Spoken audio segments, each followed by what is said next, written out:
ก็วันนี้เอาบรรเลงให้ฟังแล้วกันตอบแทน ไม่รู้เสียงเข้าไหมนะมันจะเสียงประมาณอย่างเงี้ยเสียงมันจะใสๆหน่อยเป็นกีตาร์นะจับได้เหมือนกีตาร์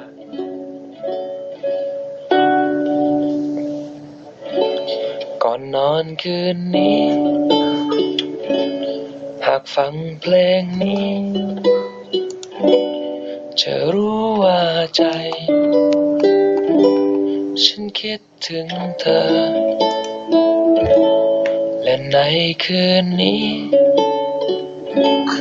ก่อนเธอหลับฝันกระซิบถึงกัน